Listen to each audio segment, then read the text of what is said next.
I never thought my life, filled with years of sacrifice and motherly devotion, would come crashing down in a single evening. At 62, I had already lost much. My husband, God rest his soul, passed away suddenly 5 years ago, leaving me with only memories and the hope that my son, Daniel, would carry the love of family forward.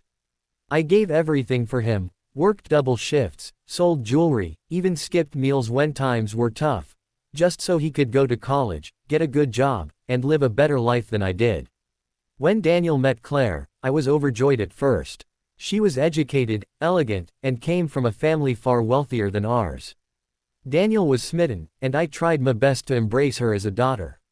I cooked her favorite dishes, gifted her small tokens of affection, and defended her whenever neighbors whispered that she was too proud for our simple family. But slowly, cracks appeared. Claire had no patience for my old-fashioned habits. She disliked when I visited unannounced, even though Daniel always welcomed me. She criticized my cooking, my clothes, even the way I spoke. "You embarrass us," she once hissed when I mistakenly used the wrong fork during a family dinner with her parents. I brushed it aside, thinking marriage was an adjustment for everyone. But Daniel grew distant. His once warm phone calls became shorter, rushed, often ending with, "Mom, I'll call you later." Later rarely came. Finally, after much hesitation, I decided to move in with them temporarily. My health wasn't the best, and living alone in our old family house was unbearable. Daniel had agreed hesitantly, though Claire's silence spoke volumes. The night it all exploded was supposed to be a simple dinner. I had prepared roasted chicken and mashed potatoes, Daniel's childhood favorite. Claire arrived late, clearly displeased to see me setting the table. As we sat down, I tried to lighten the mood. "Daniel, remember when you used to sneak extra potatoes before supper?"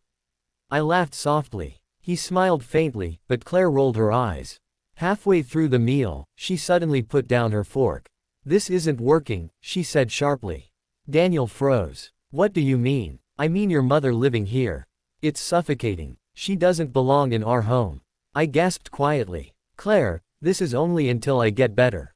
I'm not trying to." Before I could finish, she slammed her hand on the table, startling both of us. "You've overstayed your welcome. You'll be gone by morning." The words hit me like a dagger. Tears welled in my eyes. I turned to Daniel for support, for even a whisper of reassurance, but he said nothing. He just stared at his plate, trapped between his wife and his mother. I whispered, "Daniel." That was when it happened.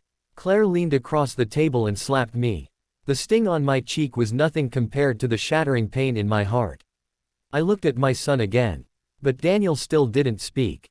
His silence screamed louder than any words. That night, I packed my small suitcase. My mind raced. Where would I go? What had I done to deserve this? I spent the night sitting on the edge of the guest bed, suitcase by my side, staring at the moonlight streaming through the window. My cheek still burned, but it was the silence, Daniel's silence, that haunted me most. At dawn, I quietly left. I returned to my old, crumbling house. Dust clung to every corner, and the loneliness pressed down like a heavy blanket. For days, I cried. My son had abandoned me for a woman who despised me. But life, in its strange way, wasn't finished with me. A week later, I fainted while buying groceries. When I awoke in the hospital, I found a kind nurse named Emily sitting by my side. She reminded me of the daughter I never had, gentle, attentive, full of warmth. She began visiting me often, sometimes bringing homemade soup, sometimes just keeping me company. One evening, she asked softly, "Why do you live alone? Don't you have family?" Her question cracked me open. I told her everything, the years of sacrifice, Daniel's marriage, Claire's cruelty, the slap at the dinner table. By the end, Emily's eyes glistened with tears. "You deserve better," she whispered. Her kindness gave me strength. I began volunteering at the hospital, folding linens, reading to patients. Slowly, I built a new circle of friends. For the first time in years, I felt needed, not as a burden, but as a human being.